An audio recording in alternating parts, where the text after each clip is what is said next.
유진 선생님의 역사 비법으로 역사 개념 바로잡기. 학습 시간은 줄이고 성과는 높입니다. 망포동 최대 규모 종합학원 더에듀 프리미엄의 역사 단독 전임 강사 유진 선생님을 소개합니다. 학부모님들 고민 많으시죠? 걱정은 노, 역사는 유진. 어려운 내신 이젠 놓치지 마세요. 망포동 한국사는, 망포동 세계사는, 저국어 역사 논술 유진. 자, 이제부터는 3강의 내용이 되겠습니다. 3강의 내용, 군사, 교육, 그리고 관리등용제도까지 이야기를 한번 해보려고 하는데요. 군사제도부터 같이 한번 봅시다. 우리 고려시대 이전에는 통일신라와 발해가 함께 있었던 남북국 시대를 배우면서 군사제도는 중앙군과 지방군이 있구나라는 거 같이 배웠었잖아. 기억나죠? 그쵸? 조선시대도 마찬가지야, 얘들아. 조선시대에 중앙군이 있고 지방군이 있는데 중앙군이 시험 문제에 상당히 잘 나오거든. 자, 시험 문제에 잘 나오는데 고려랑 비교하냐? 고려의 중앙군은 뭐였어? 그렇지, 2군 6이었었고 지방군이 주현군과 주진군이 있었었잖아. 고려시대랑 비교하는 건 아니야. 왜냐면 고려시대가 2군 6이니까 딱 들어오지. 그치? 그래서 고려시대는 사실 뭐랑 많이 비교해서 나오냐면 통일신라의 중앙군과 지방군 제도랑 묶어서 나와버려. 통일신라의 중앙군, 지방군 제도는 뭐였어? 구서당 10정이었잖아. 구서당 10정. 구서당이 중앙군이고 10정 지방군인데 이거를 묶어가지고 2군 6이랑 바꿔버려가지고 내는 문제가 나온단 말이지. 그러면 조선시대는 뭐랑 비교를 하냐? 조선 안에서도 비교를 해. 조선 전기에 중앙군은 얘들아 16세 이상의 성인 남성들은 무조건 다 군대를 가야 됐어. 60세 이하까지의 성인 남성들, 16세 이상 60세 미만의 남성들은 모두 다 군대를 갔어야 됐단 말이야. 그런데 이제 조선 후기에 접어들면서부터는 군대 가는 사람을 모집해. 모병제로 바뀌는 거야. 그럼 다 군대 안 가려고 그러겠죠. 군대를 안 가는 대신 16세부터 60세까지의 이제 양인 남성들은 군대를 가야 되는 의무가 있기 때문에 만약에 저 군대 안 갈래요 한다면 1년에 군대를 가지 않은 것에 대한 비용을 내야 됐어. 옷감이나 아니면은 이제 동전 이런 것들로 내야 됐었단 말이야. 이 조선 전기에 징병, 강제로 이제 무조건 군대를 가야 됐었어. 이때는요. 오위라고 하는 중앙군이 있었습니다. 오위. 근데 누구는 군대를 가지 않아도 됐었냐면은 양반의 자제나 학생들은 군대를 가지 않아도 됐어. 향리도 마찬가지고. 그러니까 한마디로 양반들은 군대를 안 갔겠지, 얘들아. 양반의 자제, 학생들은 군대를 안 가다 보니까 결국에는 이 오위 체제가 점점 무너지고 이 양인들 사이에서도 군대 안 가려고 야, 개똥아, 너 나 대신 군대 좀 갔다 와라 해가지고 내 이름으로 군대를 가기도 했었어. 한 사람이 군대를 3번, 4번 갔다 오는 일도 많았었다는 거지. 그러면 어떻게 됐겠어? 당연히 오위체제는 무너졌겠지. 그때 우리한테 일어났었던 전쟁이 뭐야? 임진왜란이야. 임진왜란이 일어나니까 우리가 국방력을 대비해 놓는 게 진짜 중요하구나 라는 생각을 하게 되면서 직업군인 체제로 바꾸게 되는 거야. 그게 바로 오군영. 오군영이라고 하는 5가지의 부대를 설치하게 된 거야. 제일 처음에 훈련도감이라고 하는 이 직업군, 굉장히 강력한 직업군인 부대를 만들게 되는데 임진왜란 휴전 중에 만들었어. 훈련도감, 어영청, 총룡청, 수어청, 금이영까지 5가지의 군부대를 설치하게 되었었다. 그러다가 이제 완전 이 조선 후기 완전 끝으로 넘어갔을 때는 이 오군영 체제가 이위로 이영으로 바뀌게 된단 말이야. 무이영과 장어영으로 바뀌게 되는데 그거를 다시 오군영으로 바꾸려는 모습도 나와요. 여기까지에 대해서는 나중에 선생님이 흥선대원군 수업하면서 설명을 드리도록 할게요. 어쨌든 요거 헷갈리면 안 된다는 거야. 조선 후기에서도 많이 나오고 조선 전기에서도 바꿔서 나오는 문제는 정말 많이 나와. 전기가 5위. 이때는 16세부터 60세까지의 양인 남성들은 무조건 군대를 갔어야 됐다. 그러다가 후기 때는요, 모병제로 바뀌게 된다라는 거, 직업군인 체제. 자, 지방군은 절도사를 각 지역에다가 두게 되었는데, 오늘날로 치면은 육군. 육군은 이제 병마사라 그러고, 그러면은, 병마사, 그리고 수군은 육군, 수군 절도사들, 우리 대표적인 수군 절도사 누구 알고 있어요? 그렇지. 전라 좌수사 이순신 장군이 있고 전라 우수사에는 이혁기 장군이 있었어, 얘들아. 이렇게 지방군을 지역으로 나눠가지고 설치했었다라는 이야기를 기억하시면 될 것 같아요. 병영과 수영을 설치를 해서 병마절도사 그리고 수군절도사를 설치를 했었다라고 보시면 되겠습니다. 아시겠죠? 네. 그래서 전라도라고 하는 곡창지대를 수호해가지고 우리가 임진왜란 당시에 파죽지세로 밀리고 있었거든? 근데 이제 이 전라도라고 하는 요충지를 지켜내면서 일본의 보급로도 차단되고 이후에는 우리가 명나라랑 같이 협공을 해서 조명연합군을 편성해가지고 일본이 빼앗아 갔었던 평양성들을 탈환해오게 되는 것이죠. 충분한 답변이 됐을까요?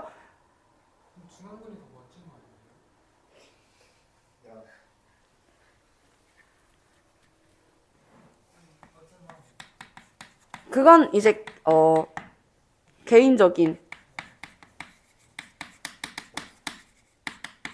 지역에다가 이제 병영과 수영을 설치한다. 자, 이렇게 볼 수가 있겠습니다. 자, 그리고 그 다음으로 같이 한번 넘어갈게요. 이제 군사 끝났고요. 교육 같이 한번 보겠습니다. 조선시대의 최고의 교육기구는 뭐라고? 성균관이라고 했잖아. 근데 조선시대는 특히 철학자의 나라고 교육을 굉장히 중요하게 생각을 했어, 얘들아. 그래서 달라져요. 무엇이? 초등학교 때 받는 교육, 중등교육, 고등교육이 다 나뉘어지게 된다는 거야. 기억을 해주실 필요가 있겠죠. 자, 그래서 교육 자체는 유교교육을 중시합니다. 그래서 초등교육기구, 중등교육기구, 고등교육기구로 나누어 놓게 되는데 초등교육기구는 하늘, 천, 땅지 하면서 이 마을에 있는 서당에서 다 이제 가운데 훈장님 앉아 계시고 여러분들 이제 쫄쫄이 이제 다 앉아가지고 책 보고 읽고 있는 그런 모습이 떠오르죠. 그래서 초등교육기구는 각 지역의 서당이 되겠습니다. 서당 아시겠죠? 중등교육기구는 수도 근처가 있고 지방이 있어. 지방에는 향교라고 하는 중등교육기구가 있고요. 수도 근처인 한양에도 이제 사부학당이라고 하는 한양에는 사부학당이라고 하는 중등교육기구가 있다. 고등교육기구는 성균관. 선생님, 성균관은 대학교 아니에요? 그건 오늘날의 이제 대학교고, 이 성균관에서 뿌리를 이어간 채 대학교가 된 것이고요. 우리나라 역사상 최초의 대학교는 일제감정기 당시의 경성제국대학교, 오늘날의 서울대학교거든요.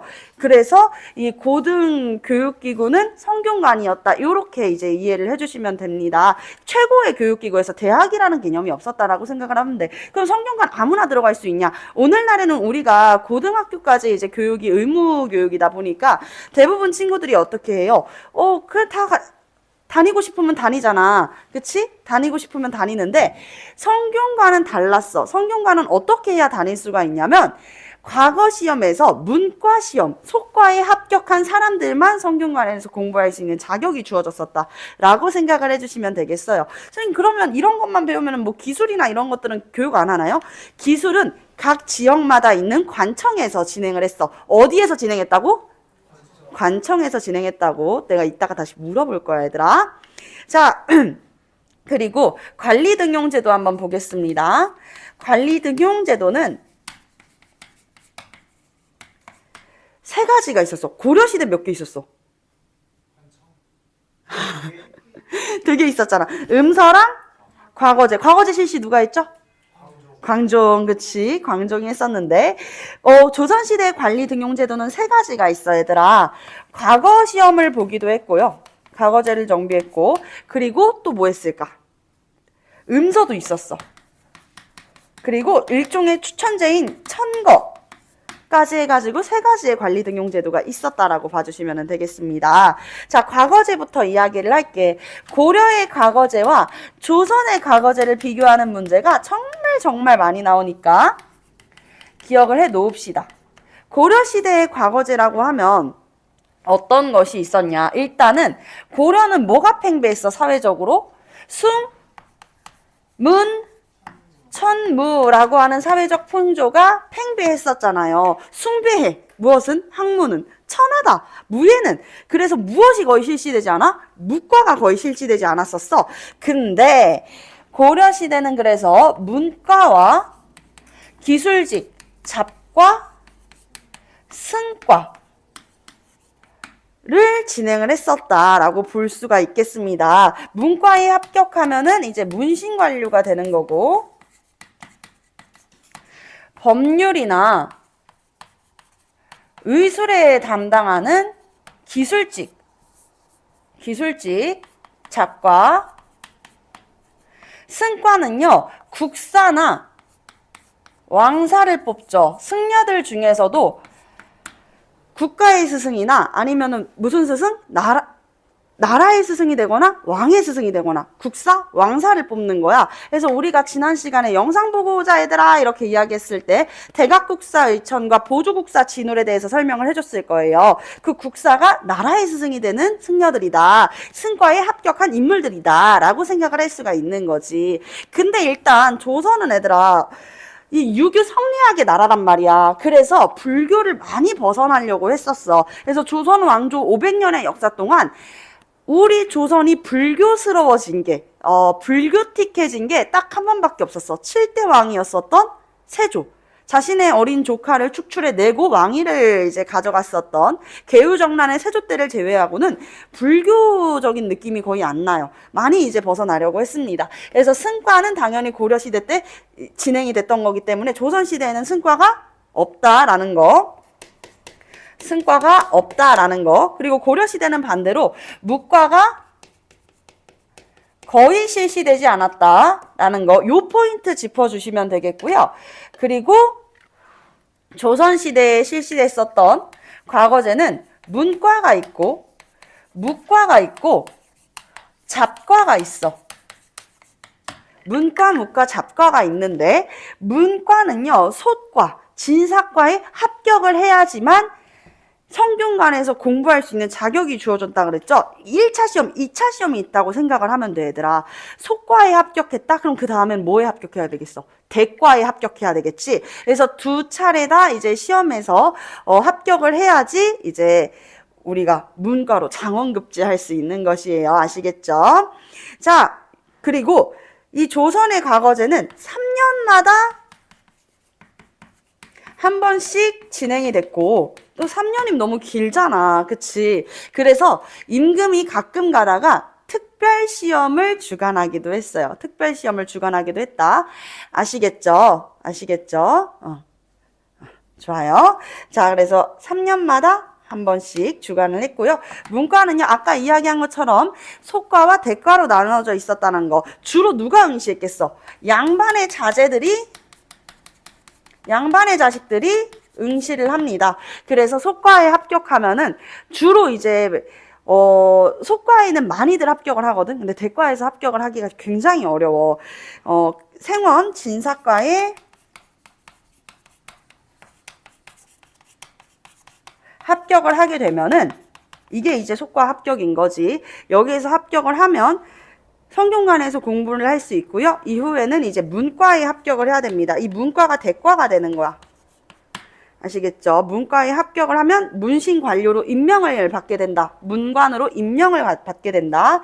문과 시험은 굉장히 쉽지 않았다고 합니다. 달리는 말에서 갑자기 벌떡 일어서야 되기도 하고요. 말 밑으로 이렇게 숨기도 해야 되고요. 굉장히 어려웠다고 해요. 자, 이 문과는요, 양반의 자제뿐만 아니라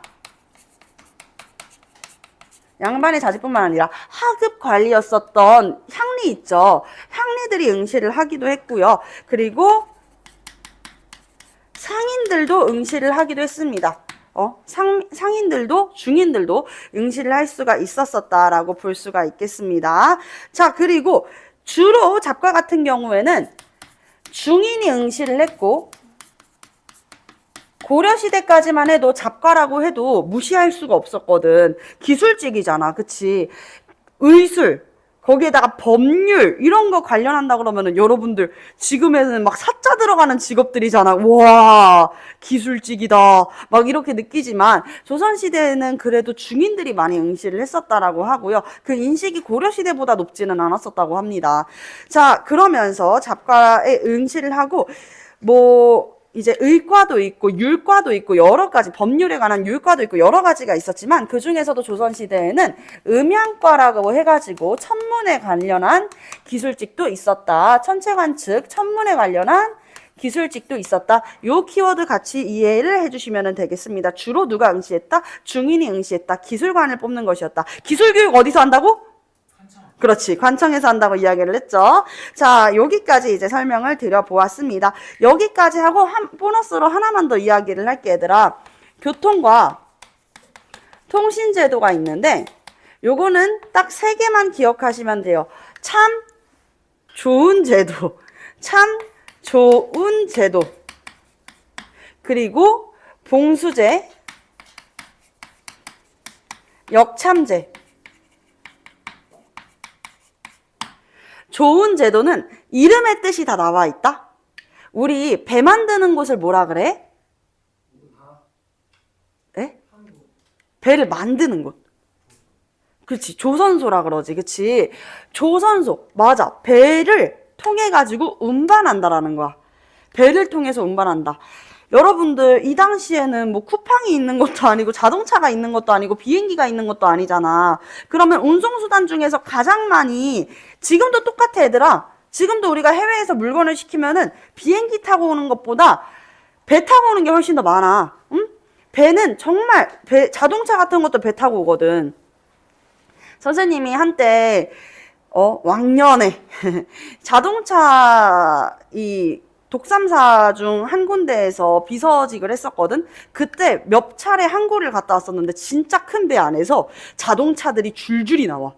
막 이 새 차들이 막 이렇게 해가지고 나오거든. 그걸 보면서 와, 진짜 배는 정말 많은 무게를 견디는구나 라고 생각을 했어. 그래서 실제로 이제 다른 나라 간에 무역을 할 때 배를 통해 가지고 운반을 한단 말이야. 조선시대도 생각을 한 거야. 예를 들어 한양은 서울인데 경상도, 전라도에서 이제 세금을 걷었어. 이때 세금은 돈이 아니잖아. 지금은 우리가 세금 뭐 자동이체로 빠져나가지만 그 당시 세금은 쌀이나 동전 아니면 특산물로 냈단 말이지. 그거 다 어떻게 들고 가?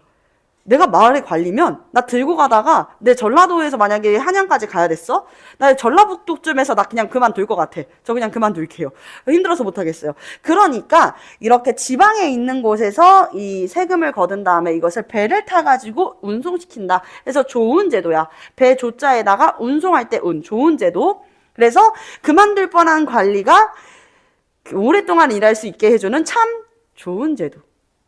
봉수제는요, 나라에 위급한 일이 있을 때 이제 봉화에다가 불을 피웁니다. 낮에는 이제 연기로, 밤에는 불빛으로 해가지고 위기 상황을 전해주는 거, 봉화로 전해주는 거. 그래서 여기 봉수에다가 불 붙이는 사람들 있잖아. 대부분이 이제 양인들, 중인들이었었는데 이게 신량역천이라 그래가지고 신부는 양인인데 하는 일은 천하다 해가지고 처음에는 좀 천대를 받기도 했었어. 신량역천 기억해 놓으시고요. 자, 그리고 역참제는요, 이거는 원나라, 몽골의 영향을 많이 받았습니다. 원나라가 이 유라시아 일대를 제패하는 대제국으로 성장할 수 있었던 이유 중에 하나가 뭔 줄 알아? 말을 잘 타서? 그것도 맞아. 근데 중간중간에 이 역참이 있었기 때문이야. 말을 갈아탈 수 있고 쉴 수 있는 숙소, 끼니를 때울 수 있는 이 역참을 두었기 때문에 동서교역로가 초안길까지 확 열리게 된 거지. 알겠지? 오늘날로 치면 일종의 고속도로 중간중간에 있는 휴게소 같은 역할을 했다. 여기까지. 뒤에 있는 문제 10개 한번 풀어볼게요.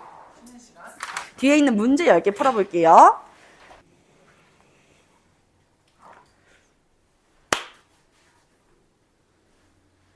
자, 우리 답 한번 맞춰보겠습니다. 3강.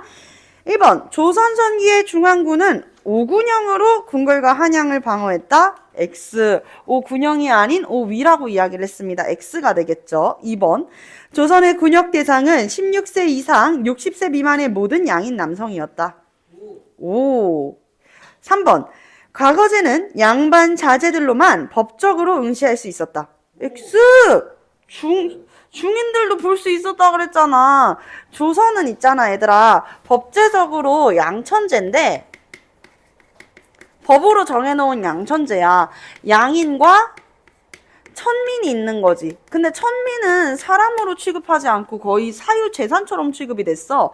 그래서 더 구체적으로 나누면 사신분제라 그래서 양인 안에 양반도 있고, 중인도 있고, 상민도 있고, 요렇게 나눌 수가 있는 거야. 아시겠죠?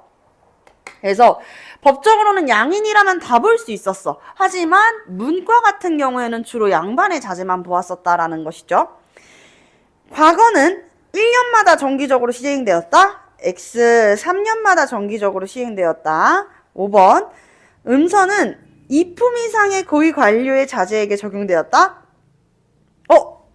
음서 설명을 안 했잖아. 이렇게 이제 하나씩 얻어 걸리는 거지. 자, 음서는 얘들아 고려시대 때 몇 품이었어? 맞아, 5품이었었는데 조선시대 때 2품으로 더 줄어들게 된다. 축소되게 된다라는 거야. 아시겠죠? 축소된다. 여러분들 생각해봐. 1급부터 2급, 3급, 4급, 5급까지의 공무원이 많겠어? 아니면은 1급이랑 2급 공무원이 더 많겠어? 당연히 5급까지 공무원들이 더 많겠지. 1급에서 5급 공무원까지의 자제들한테 그대로 이제 시험을 보지 않고 관직을 물려줬었다면 이제는 2품으로 진짜 딱 고위 관직으로만 줄어들었다라고 볼 수가 있는 것입니다. 자, 음서는 2품 이상의 고위 관료들의 자제에만 적용되었다. 고려보다 축소됐다. 5가 되겠고요. 6번 보겠습니다. 조선 최고의 교육기관으로 한양에 위치한 곳은 바로 성균관이 되는 것입니다. 자, 7번. 낮에는 연기로 밤에는 불을 피워 적의 침입 시 상황을 중앙에 전달하는 제도를 바로 봉수제라고 합니다. 조선의 유교교육기관으로 지방에 있던 중등교육기관에 해당하는 것은 바로 향교가 되겠습니다. 향교. 조선의 기술교육은? 관청! 그렇지. 10번. 잡가 중 천문을 담당하는 기술관을 선발하는 것. 무슨 과? 음향과가 되겠습니다. 음향과. 여기까지. 우리 다음 페이지부터 이제 5강으로 같이 한번 넘어가 보도록 하겠습니다.